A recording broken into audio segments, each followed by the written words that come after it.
Muy buenos días, un gusto saludarles. Este paciente acudió a mi consulta aproximadamente hace 7 años con la queja principal de dolor severo infraorbitario, presentaba una sensación de presión y él aquejaba principalmente sensibilidad dental. Sí, hay algunos hallazgos evidentes dentales en esa zona, pero la situación principal fue que se acompañaba de cierto olor fétido y sensación de llenura al movimiento.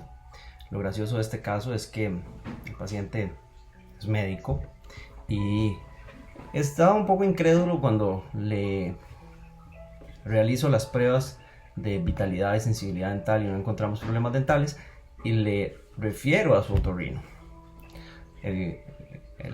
La imagen en esta periapical, que no es la imagen ideal para una sinusitis, para nosotros valorar que hay un problema en el seno maxilar, pero sí me hizo sospechar por la sintomatología que podía ser una sinusitis. Evidentemente fue tratado por su otorrino como una sinusitis.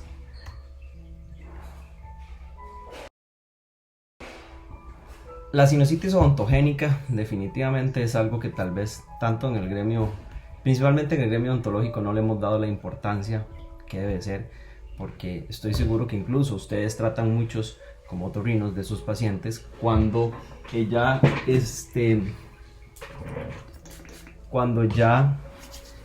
incluso la causa dental probablemente no esté y lo que esté sucediendo es un problema crónico. Veremos un poco potenciales causas, su proceso diagnóstico y qué hacer cuando la causa no es evidente. Tenemos que recordar que, o repasar, que querámoslo o no, las piezas dentales, especialmente los molares, están en estrecho contacto con el seno maxilar. El seno maxilar, especialmente la segunda molar y la primera molar, están en promedio a menos de 2 milímetros sus raíces del seno maxilar y muchas veces están separadas por una capa finísima de hueso que con solo prácticamente luxar la pieza se fractura. Luego vienen los premolares y los caninos. Los caninos es muy poco común que estén dentro del seno maxilar, sin embargo sí existe actualmente un consenso diagnóstico y esta es la parte interesante donde el crear consenso siempre nos facilita en cierta manera nuestro quehacer diario. Principalmente les recomiendo, y probablemente ustedes ya dentro de su extenuante examen inicial, sospechar de sinusitis odontogénica si tenemos síntomas unilaterales. ¿Okay? Se habla en la literatura de que la sinusitis odontogénica abarca entre el 65 y 70% de las patologías del seno maxilar unilaterales. Entonces ese es el primer punto y la palabra mágica, unilateral. Si hay en algún momento, si hay también acompañamiento de olor desagradable, sensación de presión, dolor en la zona maxilar, infraorbitaria, dolor dental, hay que sospechar de sinusitis odontogénica. El proceso debe ser para su tratamiento integral. Si ustedes también en su endoscopía nasal y en el TAC tienen síntomas unilaterales, nuevamente sospechar de sinusitis odontogénica. Aún así, si la endoscopía es negativa pero tenemos síntomas unilaterales, deben sospechar también por lo quisquillosos que son los dientes en cierta manera. En cuanto a la parte de odontología, lo que generalmente nos corresponde es confirmar si hay patología dental o si hubo patología dental y tratarla si es posible, pero muchas de las veces ya incluso la pieza no se encuentra ahí, especialmente cuando pasa desapercibido porque se realizó una exodoncia en donde hubo una comunicación oroantral que no se cerró en el momento y cuando llegan a ustedes ya sí, sinusitis de origen odontogénico, pero la causa ya no está ahí. ¿Qué pasa con las piezas dentales? Las piezas dentales Cuando existe un proceso infeccioso, generalmente son muy honestas, es decir, responden a las pruebas de vitalidad o podemos ver signos en las radiografías. En este caso, en el ápice de esa pieza tenemos lo que se llama una lesión periapical, es decir, alrededor del ápice. La mayoría de las veces generan una lesión radiolúcida que empieza a generar un quiste apical. En este caso, en un engrosamiento de la membrana del seno maxilar que no es igual a sinusitis odontogénica. Vean en este otro caso en donde tenemos los senos paranasales completamente limpios. Esta radiografía es un combin. El combin es la radiografía que usamos en odontología como gold standard para el manejo de patologías dentales hoy por hoy y de la articulación temporomandibular. En realidad tiene la ventaja de que es una imagen más fácil de realizar, ya que se realiza como una radiografía panorámica con el paciente de pie. Incluso el costo es muchísimo menor. En algún momento creo que podrían tenerla también como una herramienta diagnóstica hasta más accesible para el paciente. Veamos los diferentes escenarios que se pueden encontrar en la sinusitis odontogénica. Patología dental de cualquier grado con sospecha de sinusitis odontogénica. ¿Qué sucede? Como les decía, los dientes son muy honestos. Si ustedes en su tomografía encuentran destrucción de las piezas dentales, encuentran lesiones periapicales, encuentran opacificación unilateral, eso es patología franca y evidente que debe ser tratada. Les va a molestar al seno maxilar, quieranlo o no, si hay una situación dental. Muchas veces incluso si observan en una pieza dental una franca línea radiolúcida entre el diente, es una fractura, y ahora que todos sabemos que todos estamos bruxando como dementes, es súper común. Vean en este caso, por ejemplo, en donde se ve una lesión periapical en la segunda molar superior. Esta lesión periapical ya tenía características de un quiste y vemos el seno maxilar completamente opaco comparado al otro. En este caso se realiza un abordaje dual en donde se realiza el tratamiento de conducto de la pieza que pueden ver aquí, y aquí se ve el seguimiento en donde se habla de que cuando se identifica la causa dental más tratamiento antibiótico, al menos el 50% de las situaciones se resuelven. Ahí es donde en el otro 50% necesitamos ese tratamiento integrativo. En este caso también se le realiza una apicectomía en donde se limpia el quiste apical. La mayoría de las veces no se ve hueso ahí tan denso como en ese de ahí, y el exudado purulento del seno maxilar tiende a drenar por ahí sin necesidad de hacer un catwell look ni nada por el estilo, sin necesidad de hacer una antrostomía.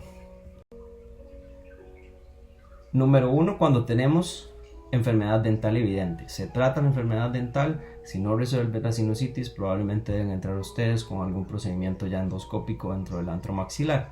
Número 2, cuando tenemos signos de sinusitis odontogénica, de sinusitis, pero la enfermedad dental no es evidente. Si ustedes tienen esa opacificación unilateral, si ustedes tienen, como en esta imagen de acá, alta sospecha de que tienen el olor fétido, tienen la presión infraorbitaria y alta sospecha de que es sinusitis maxilar, preguntas importantes que deben realizarle a su paciente, porque muchas veces el paciente tal vez fue a su odontólogo y lamentablemente la evaluación no fue tan exhaustiva. Deben haberle realizado pruebas de vitalidad. La prueba de solo percutir los dientes no es suficientemente sensible o específica. Se debe realizar la prueba de sensibilidad al frío, porque muchas veces el paciente tiene una necrosis pulpar que no da signos radiográficos, pero ya está empezando un proceso infeccioso, sin lesión periapical evidente ni molestias.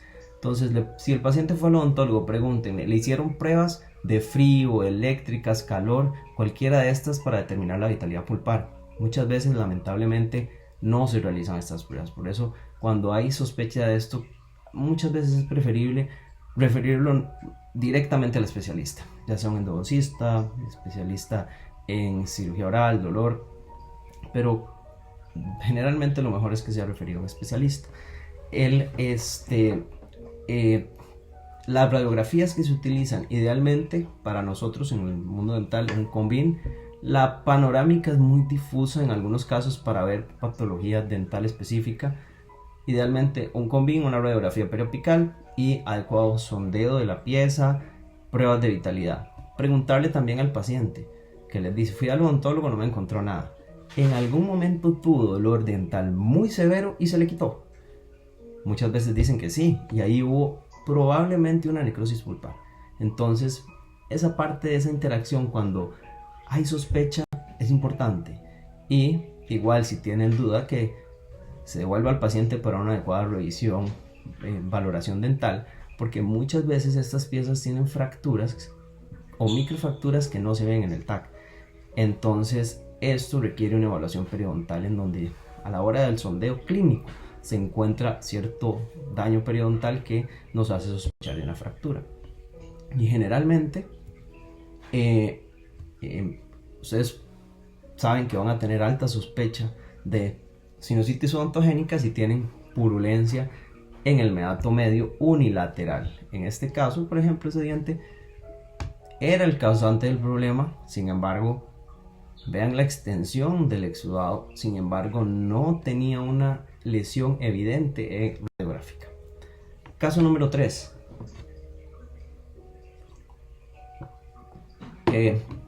Tengo que aceptar que los odontólogos nos ponemos muy traviesos hoy por hoy, y especialmente en implantología puede ocurrir sinusitis posterior a injerto óseo en cuerpo extraño.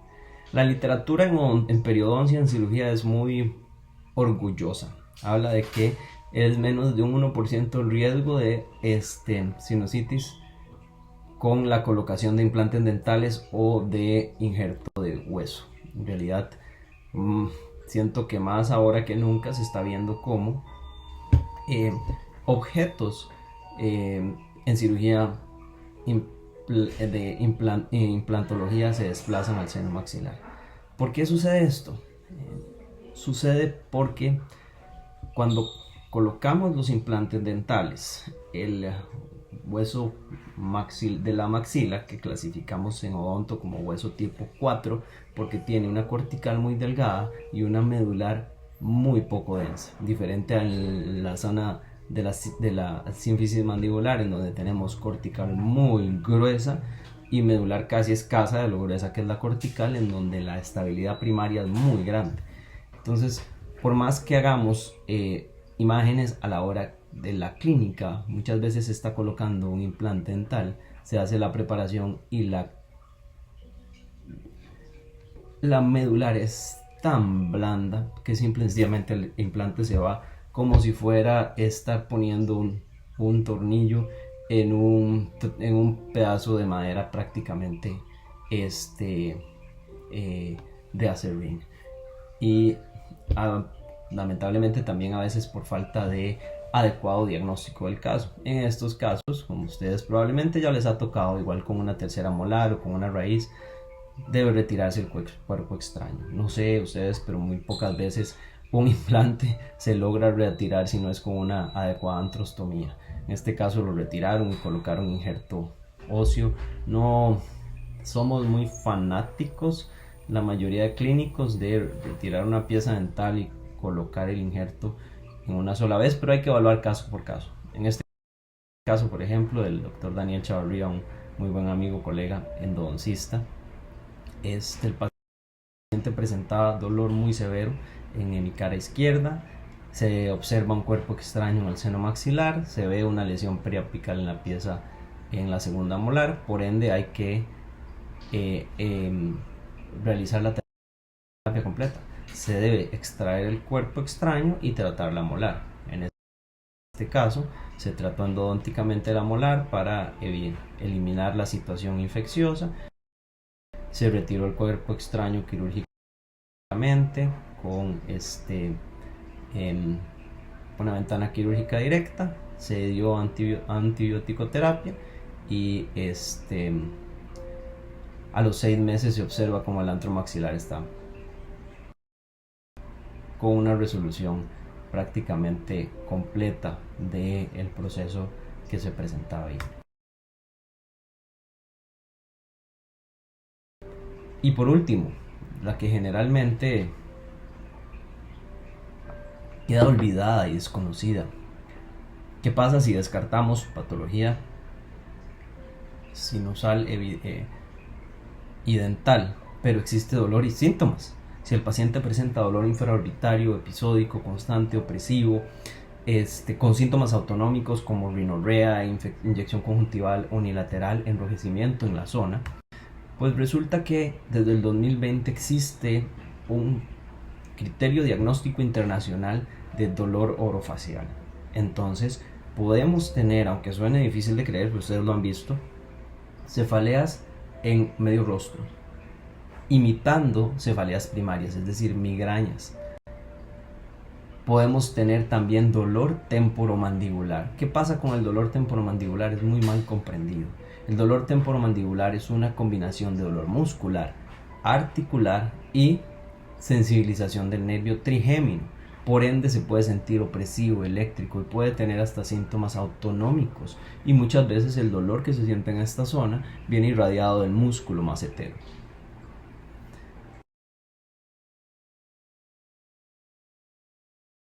Cuando les hablaba de cefaleas de cefaleas de medio rostro, son lo que llamamos dolor simulando cefaleas primarias en la zona de V2 especialmente, o hasta V3, que es menos común, en donde tenemos el clúster orofacial, dolor orofacial paroxístico y dolor orofacial hemicraneal.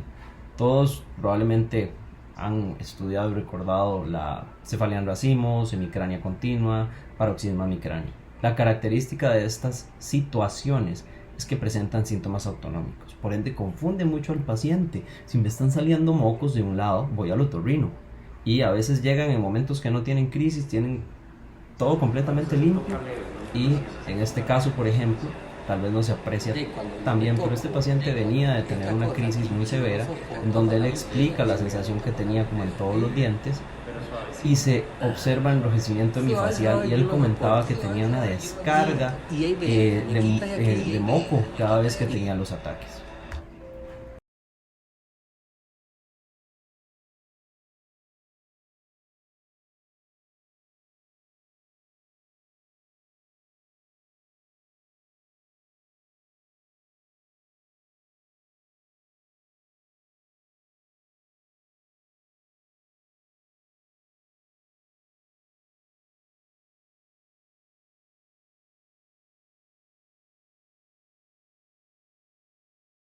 Por último y prácticamente muy straightforward es la neuralgia clásica del trigémino. En realidad la neuralgia clásica es probablemente el diagnóstico más dado y más errado, ya que es un diagnóstico muy straightforward. Les digo, es más difícil a veces diagnosticar a un paciente con dolor temporomandibular por todo lo que imita dolor neuropático, imita dolor neurovascular, que la neuralgia trigeminal. La neuralgia trigeminal, por criterio diagnóstico, es un dolor paroxístico de 30 segundos a 2 minutos aproximadamente, casi que incapacitante, pero el paciente tiene lapsos sin dolor, en donde prácticamente está en el periodo refractario de ese potencial de acción que generó el nervio trigémino.